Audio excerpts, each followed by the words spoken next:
The night my son died, I was reviewing a contract. $11 million. A real estate deal I don't even remember anymore. He was on a motorcycle in the rain trying to earn enough money to buy baby formula because I had made sure every legitimate door was closed to him. 3 babies. Triplets. I didn't even know they existed. And for 5 years after I buried my son, his children were out there pulling a cart through the winter streets, eating whatever their mother could manage, growing up without a grandfather who was sitting 12 miles away in a warm study, pretending none of it was his fault. This is that story. My story. And I'm telling it to you because I almost ran out of time to tell it at all. My name is Harold Whitfield, and if you'll bear with an old man for a little while, I want to tell you the most important story of my life.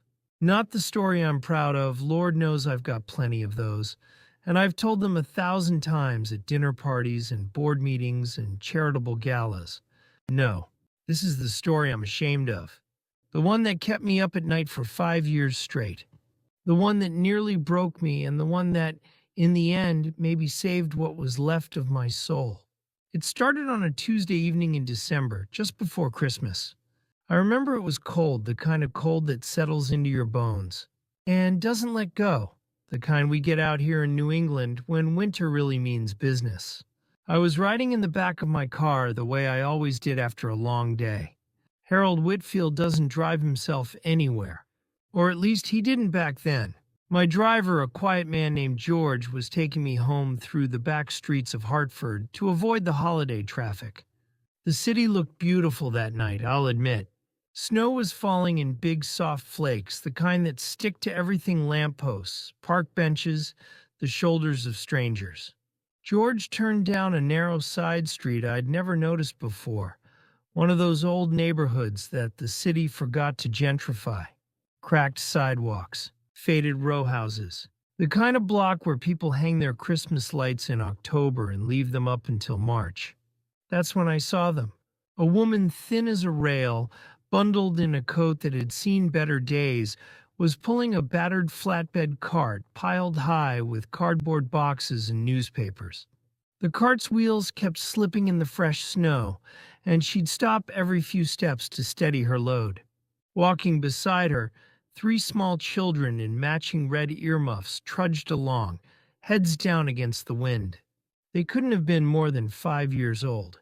They were tiny, they were cold, and they were keeping up with their mother the way children do without complaint, without fully understanding why. One of the little ones turned to look up at his mother, and the glow from a street lamp caught his face just right. I stopped breathing. I'd seen that face before. Not on a stranger. Not in a dream. I'd seen it in a photo that lived on my dashboard. A photo I kept there because I couldn't bear to look at it, and couldn't bear not to. The face of my son, Daniel, my boy, my only boy, smiling at the camera when he was about 5 years old. The same slight upturn at the corners of the eyes when he smiled. The same stubborn little chin. Daniel had been dead for 5 years. George. My voice came out rough, like I'd swallowed gravel. Slow down. The car crept forward, and I pressed my hand against the cold glass, watching that little boy watch his mother. My pulse was hammering. I told myself I was tired. I told myself grief does strange things to a man, especially around the holidays, especially when you've lost a child. I told myself that every dark-haired little boy in Hartford could not possibly be the ghost of my dead son. I told myself a lot of things, but my eyes didn't leave that rearview mirror until the snow swallowed the woman and her 3 children, whole, and the black shapes of them disappeared into the white. I went home that night, poured myself 2 fingers of scotch, and sat in my study for a long time. On my desk was a framed photograph of Daniel at his college graduation, grinning that lopsided grin of his. I'd kept it face down for the first 2 years after he died. Then I'd stood it back up because I decided that was cowardice, and Harold Whitfield was not a coward. Or so I believed. I was wrong about that too, as it turns out. But I'm getting ahead of myself. You need to understand who I was before I can explain what I became. My name is Harold Whitfield, and for most of my adult life, that name meant something in this part of the country. Whitfield Capital Management, Whitfield Charitable Foundation, Whitfield Hall at Hartford University. I built all of it from nothing, or so I always said.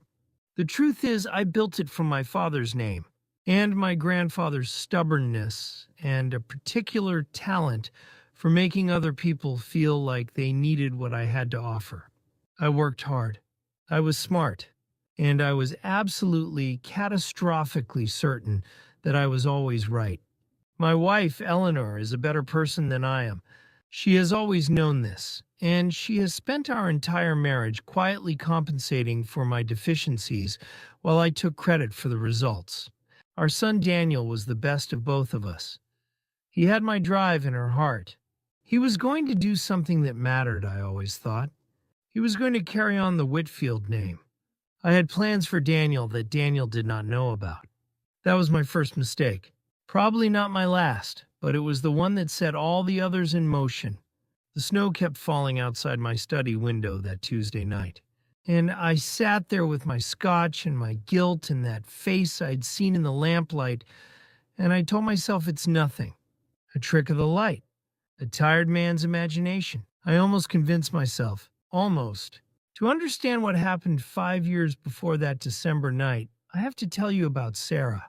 Sarah Mitchell was 26 years old when Daniel brought her home to meet us. She was small and quiet and pretty in a way that didn't ask for anything, no makeup to speak of, hair pulled back, wearing a dress that was clean and modest and clearly not expensive.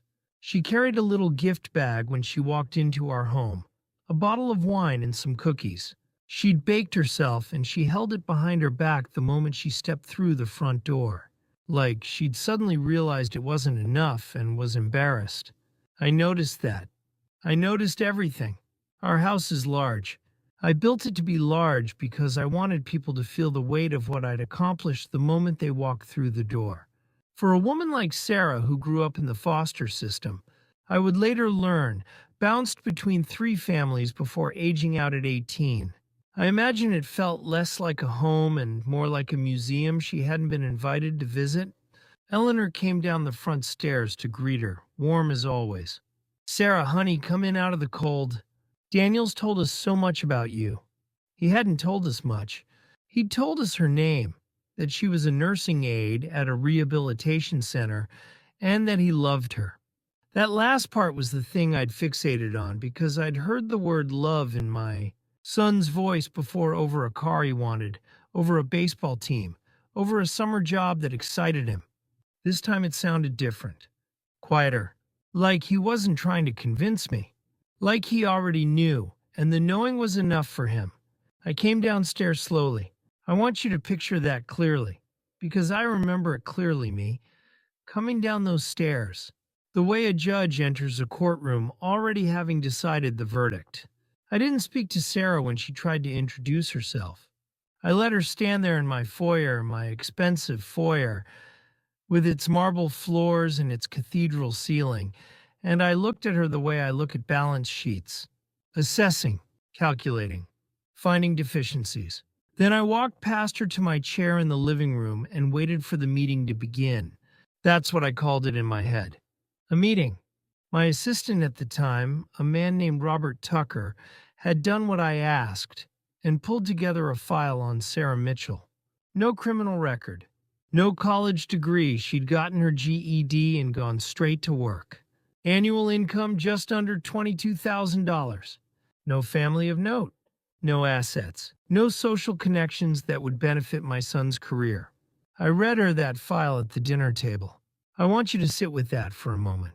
I read her own biography to her, out loud in front of my son and my wife, in the tone of voice I use for quarterly reports.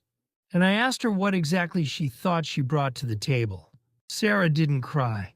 That surprised me. Her eyes went red and her hands gripped each other under the table. I saw that, too, but she looked at me and she said, clearly and without flinching, "I love your son. That's all I have to offer. And it's the only thing I'm here to talk about." I laughed. Not a kind laugh. "Love," I said, "doesn't pay a mortgage." Daniel stood up. His chair scraped back hard against the floor, and he put himself between me and Sarah like he was shielding her, which I suppose he was. "We're leaving," he said. "Say goodbye to Mom." He apologized to Sarah the whole drive home. He told me about it later. She kept saying it was fine. It was fine. It was fine the way people say things are fine when they are profoundly not fine. But they've been conditioned by a hard life not to make trouble over it. That night, Daniel came back. He sat across from me in my study, and he was very calm, which should have warned me. Daniel got very calm when he'd made a decision that was not going to change. "I'm going to marry her," he said. "You are not." "Then I'm done being a Whitfield." He let that sit there between us. "I don't mean it as a threat, Dad. I mean it as information." I told him to go ahead and try. I told him he'd last 2 weeks without the name, the money, the connections. I told him the world he wanted to live in where love was enough, and hard work rewarded honest people was a fairy tale, and I was doing him a favor by not letting him believe it. I believed every word of it. That's the part that still makes me sick. The next morning, Daniel packed one bag. Eleanor held onto his arm and wept in the front hallway, and he kissed her forehead and told her he'd call soon. He looked up at me, standing at the top of the stairs, watching. I didn't come down. I didn't say anything. I watched my son walk out my front door with one bag and the woman he loved, and I thought, he'll be back in a week. He was not back in a week. I made sure of that. I had Robert contact our business partners quietly, professionally, with the kind of language that leaves no fingerprints, but delivers a message that cannot be misunderstood. My son's name on a job application was a flag. A polite phone call would follow.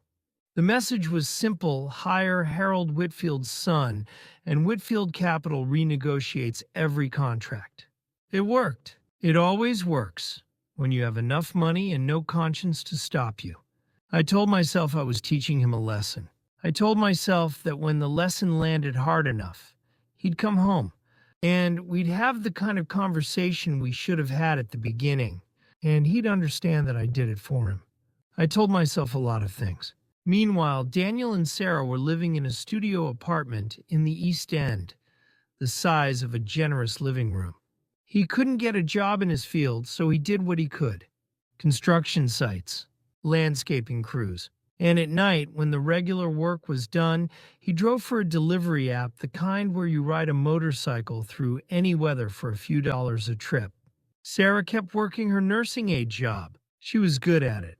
Apparently the kind of person who actually cared about the patients she served, who learned their names and their histories and their fears, who would sit with a frightened elderly man at 2 a.m. and hold his hand until he calmed down. I know this because I went to observe her once without her knowledge. I stood in a hallway and watched through a window as she talked an agitated patient through a hard moment, calm and kind and completely present. My first thought was, she's too emotional for this work. My second thought, which I immediately suppressed, was no. That's exactly what this work requires. I drove away and told myself it didn't change anything. But I sat in that car for a long time before I started the engine. 3 months after Daniel left, I had Robert make another visit, this time to Sarah directly. He met her at her workplace and asked her to come to a hotel downtown. He presented her with a sealed envelope. Inside was more cash than she'd seen in a year. "The request," Robert told her, "is that you end the relationship, for Daniel's sake as much as your own." Sarah looked at the envelope for a long time. Then she looked at Robert. Then she put both hands flat on the table, straightened her back, and said, "I don't want the money. I want to stay beside Daniel. That's all I've ever asked for, from anyone. Please tell Mr. Whitfield I said no, and thank you for the meeting." She stood up, smoothed her uniform, and went back to work. Robert reported this to me with the kind of neutral professionalism I pay for, but I noticed something in his eyes that might have been respect. I chose not to ask about it. I was furious. Not because she'd refused, I'd half expected that, but because her refusal was so quiet, so without drama. She hadn't yelled. She hadn't threatened. She just said no with more dignity than I'd shown her in my own home and walked away. I told Robert to increase the pressure on Daniel's employment options. I am not proud of this. I want you to understand that I am telling you this not to excuse myself, but because if you are going to understand what happened next, what I cost my son, what it cost everyone, you need to see me clearly. You need to know that I was not a villain in a movie who twirls a mustache. I was a man who believed absolutely and sincerely that he knew better than everyone around him. A man whose love had calcified into control so long ago that he couldn't tell the difference anymore. That is perhaps the most dangerous kind of person there is. The night Daniel died, I was sitting in this very study reading a contract. I want you to remember that. While my son was out in the November rain, driving a delivery route so he could buy formula for children I didn't yet know existed, I was sitting in a warm room in a comfortable chair, reviewing a real estate deal worth $11 million. Eleanor was already asleep. She'd been spending more and more evenings out volunteering, she said, at a food pantry in one of the older neighborhoods nearby. I thought it was grief displacement. I didn't ask too many questions, because asking questions would have required having conversations, and I had gotten quite good at avoiding those. I heard about the accident from Robert, who heard it from a contact at the hospital, who called at 3:47 in the morning. A delivery motorcycle. A truck driver who ran a light in the rain. A corner on a wet road that didn't forgive mistakes. My son was gone before the ambulance arrived. Eleanor collapsed. I caught her. That's the only useful thing I did in the first 12 hours. I caught my wife when her legs gave out, and I held her up. I did not cry. Not then. Not at the hospital. Not at the small, quiet funeral that followed a few days later. Small because Daniel had been cut off from everything, which meant he'd had no time to build a life large enough to fill a church. Sarah was there. Of course she was. She stood beside the casket in a black dress that I later learned she'd borrowed from a coworker, her face the color of old paper. Her eyes dry in the way eyes get when they've already run out of tears. She was clearly pregnant. I hadn't known. I hadn't known anything. She tried to speak to me. I didn't let her. I said things to her that day that I cannot fully bring myself to repeat to you. I told her she had taken my son from me. I told her she had no business standing in front of his casket. I used the word blame, and I meant it with every atom of my being, because if Sarah Mitchell had never entered my son's life, Daniel would have stayed. He would have been safe. He would have been here. That is what I believed. It took me 5 years to understand that the logic ran exactly the other way. If I had not driven Daniel out, if I had not blocked every legitimate job, if he had been working in an office or in a firm or in any of the 100 decent positions his education qualified him for, he would not have been on that motorcycle, in that rain, on that road. I put him there. With my own hands, I put my son on that road. But I'm not there yet in the story. That understanding came later, painfully and slowly, the way that kind of understanding always does. At the funeral, after I said what I said to Sarah, she did not respond. She looked at me for a long moment with those dry, steady eyes, and then she turned and walked away. She walked out of that funeral home and out of my life. And I thought, good, it's done. This chapter's closed. A week later, Robert came to tell me that Sarah had given birth alone, it seemed, or nearly so, to triplets. 3 boys. I told him to get me a lawyer. The lawyer drafted documents, waivers, of financial settlement, which was more generous than it sounds because it was also a gag order. Sarah was to receive a lump sum enough to live on for several years if she was careful in exchange for signing away any legal claim on the Whitfield estate, agreeing to no contact with our family, and releasing us from any further obligation. It was wrapped in civil language, but the message was clear: take the money, disappear, and don't make trouble. Robert brought her the documents. He told me later, years later, when he'd moved on from my employment and had less reason to be diplomatic, that when Sarah read those papers, she went very still. She sat at her kitchen table in that tiny apartment, very still, and read every page. And then she looked up at him and said, "If I sign this, he won't be able to come for them later? He won't be able to take them?" Robert told her that was correct. The agreement ran both ways. "Then I'll sign," she said. She wasn't protecting herself from me. She was protecting 3 newborn boys from a man she had every reason to fear. She took the money, not enough money, God help me, nowhere near enough for what she was taking on, and she disappeared.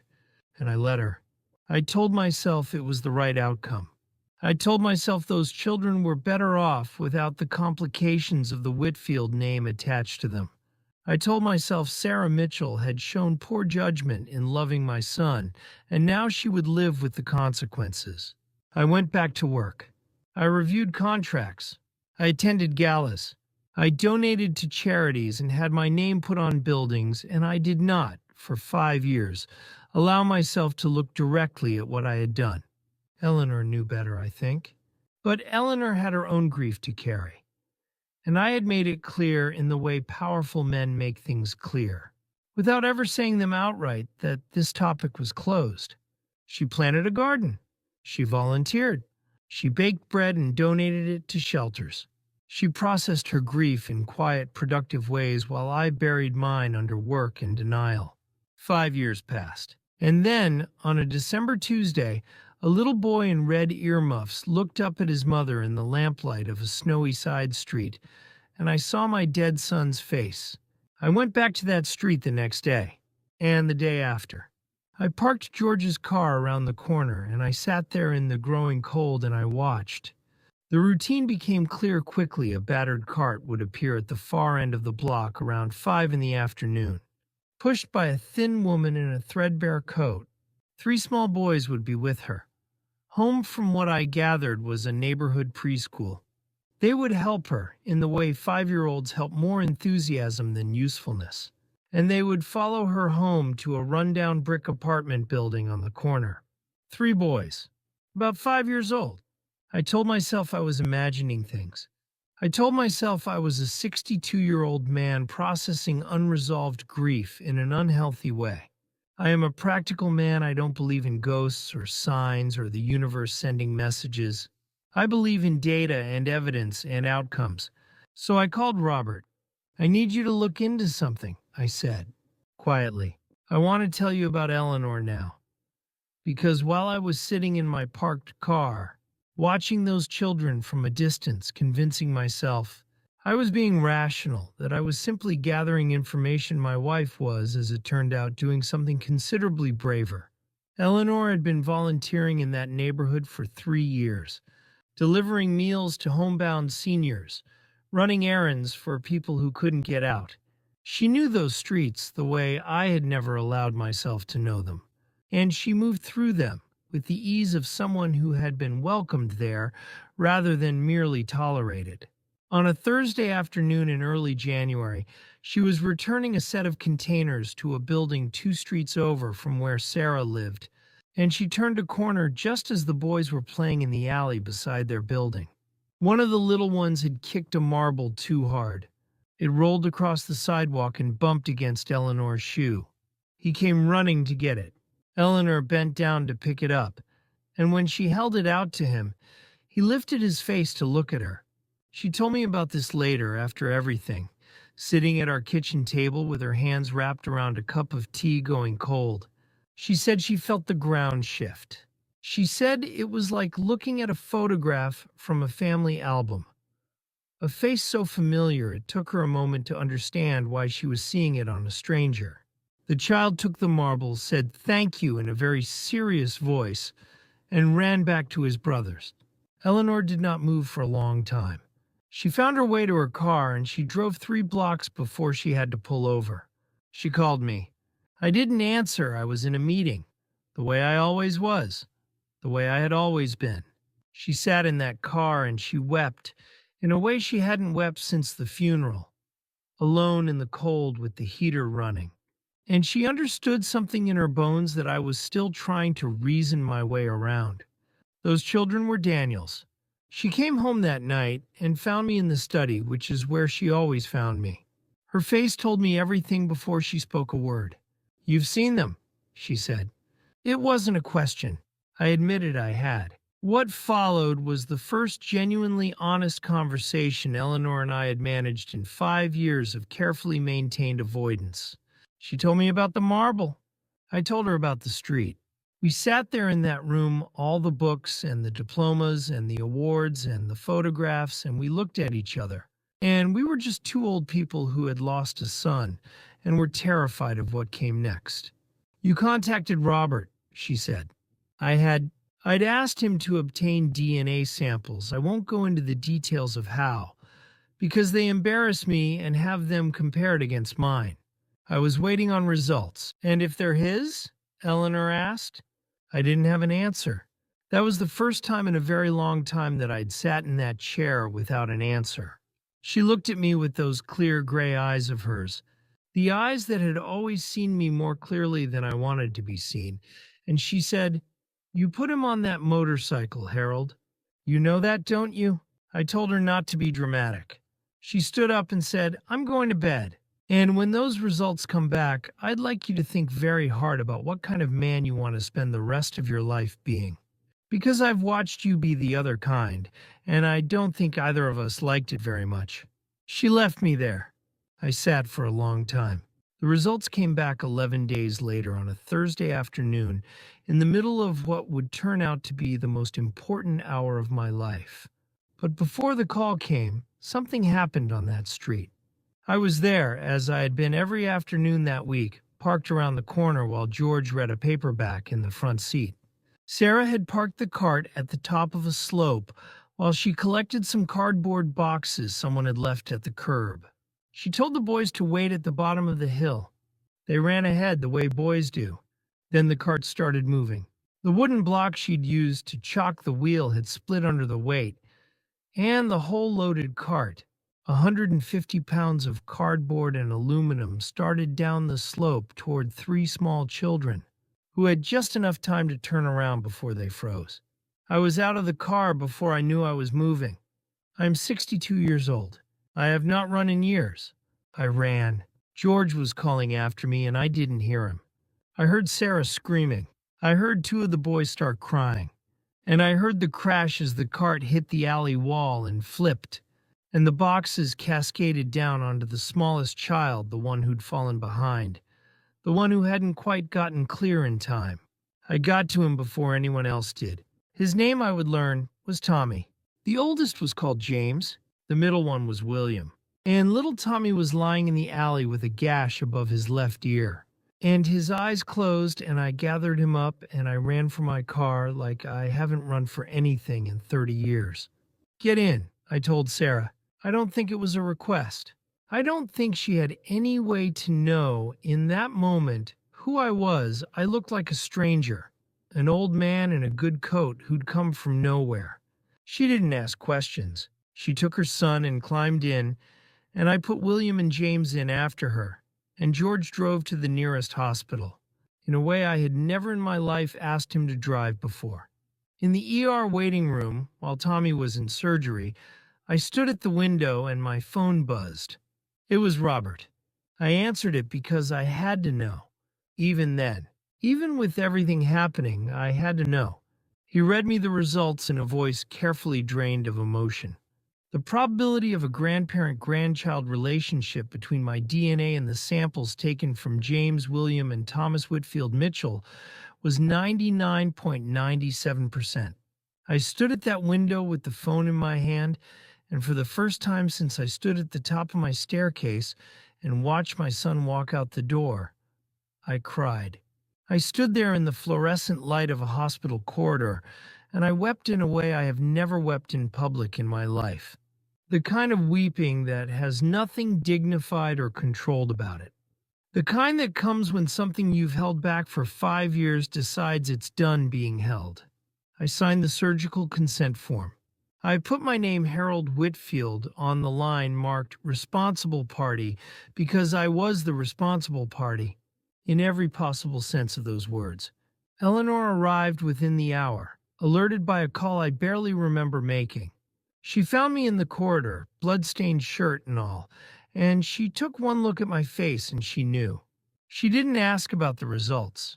She walked past me to where Sarah was sitting on the floor with William and James pressed against her sides, and she got down on her knees in front of them. "Hi, boys," she said, in the voice she used to use for Daniel when he was small. "I'm Eleanor. Can I sit with you for a while?" James looked at her for a moment with those dark eyes that were so much his father's. Then he climbed into her lap, and Eleanor held that child, her grandson, her dead son's son, and she rocked him gently, and she cried without making any sound at all. I watched from the corridor and understood, perhaps for the first time in my life, that this woman had been far stronger than me all along. And that strength had nothing to do with the things I'd always valued. It had to do with the things I'd spent 60 years ignoring. Tommy came through surgery. The doctors told us he would recover fully. No lasting damage. I didn't sleep that night. I sat in my study where every decision I'd made had felt like wisdom, and I tried to account for myself. Not to God, not to my lawyers, not to a jury. Just to myself. What had I built? A name, a foundation, halls at universities, a portfolio. What did I cost? My son's life, 5 years of my grandchildren's lives, 5 years of Sarah Mitchell carrying a weight no woman should carry alone, for the crime of loving my son and being loved by him. The accounting did not balance. It had never balanced. I just never looked at both columns at the same time. There's a moment I keep coming back to, and I'm going to tell it to you plainly because I think it matters. It was 3 weeks after Tommy came home from the hospital. 2 in the morning. I drove myself for the first time in years. I was behind my own wheel to Sarah's building on the east side. I had told no one where I was going. I parked the car and I walked to the front door of that brick building, and I stood there in the cold and I could not make myself knock. Not because I was afraid of what she'd say. I deserved whatever she said. I didn't knock because I realized, standing there with my fist raised, that I had no right to knock. I had no right to show up at this woman's door and demand the relief of being forgiven. That's what forgiveness is. Sometimes a relief for the person asking, a burden for the person giving. Sarah had already carried more than her share. The least I could do was not add to it. So I did something I haven't done since I was a young man kneeling on a wooden pew. I got down on my knees on the cold sidewalk. I wasn't praying exactly. I don't know what I was doing. I only knew that standing upright felt like a lie. 5 years of standing upright had cost my family everything.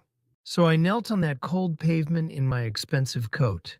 And I stayed there, and I let the weight of it press down on me the way it should have pressed down on me years ago. It was raining.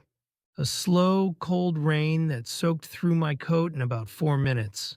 I didn't move. I don't know how long I'd been there when I heard footsteps. Eleanor, she'd woken to find me gone and, knowing me as she does, had driven straight to the one place she knew I'd go. She stood behind me for a moment, and then I heard the sound of her knees on the pavement beside mine. She didn't say anything. She just knelt there with me in the rain, her hand finding mine in the dark, and we stayed like that for a long time. 2 old people in wet, expensive coats, kneeling on a cracked sidewalk in the rain, because it was the only honest position we'd been in for years. Then the door opened. Sarah. She was wearing a bathrobe and slippers. She'd gotten up to get water for Tommy, who was still coughing from the cold. He'd picked up in the hospital, and she'd seen shapes through the window and thought, she told me later, that it was the debt collectors again. She'd opened the door, ready for a fight. What she found was 2 soaking wet elderly people on their knees in the rain. The silence stretched out long enough that I could hear the rain hitting the puddles. Then she spoke, and her voice was very quiet and very clear. "Do you remember what you said to me at Daniel's funeral, Mr. Whitfield?" I said I did. "Say it out loud." I said it. All of it. Every word I'd said to her in that funeral home, standing over my son's casket, with 5 years of misplaced grief, and not a scrap of self-awareness to show for them. I said it out loud in the rain, on my knees, on her doorstep, and I did not look away from her while I said it. She listened to all of it.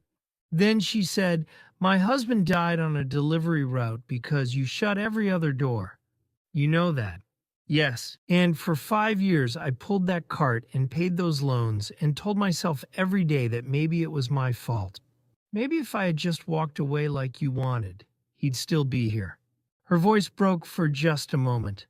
Your words did that. You handed me that and you walked away. I told her she was right. I told her I had put Daniel on that motorcycle, that every door I'd closed, every job I'd blocked, every pressure I'd applied had led directly to the road he died on. I told her it was not her fault, and it had never been her fault, and the blame belonged entirely to me. She looked at me for a long time. Then she said, "That's not forgiveness. You don't get forgiveness tonight." I know, but get up. You're going to get pneumonia. Come inside. We can talk. She held the door open. Eleanor and I got to our feet, slow and creaking the way people our age get up off cold pavement, and we went inside. The apartment was warm and small and absolutely full of the accumulated life of 3 small boys' crayon drawings on the refrigerator, small sneakers by the door, a library book about dinosaurs splayed face down on the coffee table. It smelled like soup and fabric softener and something slightly crayon-y. It was the most real place I had been in years. Sarah made tea. We sat at her kitchen table, the 3 of us, in the middle of the night, and we talked. I won't tell you everything that was said. Some of it belongs to her, and I don't have the right to share it. But I'll tell you this, by the time the sky started going gray at the windows, something had shifted. Not forgiveness. Not yet, but the beginning of the road that leads there. James appeared in the kitchen doorway at about 6 in the morning, hair sticking up, wearing pajamas with rockets on them. He looked at Eleanor and me with the frankly appraising gaze of a 5-year-old, and then he said to Sarah, "Mom, why are there old people in our house?" "They're friends," Sarah said, without much hesitation. James considered this. "Are they having breakfast with us?" Eleanor looked at Sarah. Sarah looked at Eleanor. "Yes," Eleanor said, "if your mom doesn't mind."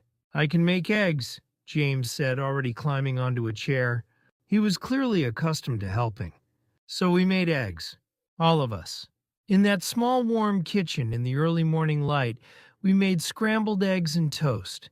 And William came out, and then Tommy, still a little pale, but walking fine and deeply interested in whether there was orange juice.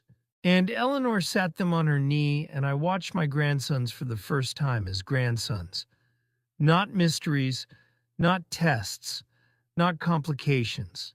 They had Daniel's eyes, all 3 of them, and Sarah's smile. It's been 8 months now since that night.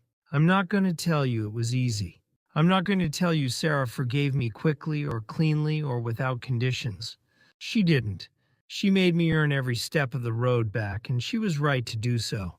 She asked for things I had no right to refuse: honesty, consistency, the willingness to show up without expectation, the willingness to be wrong in front of small children who would be watching.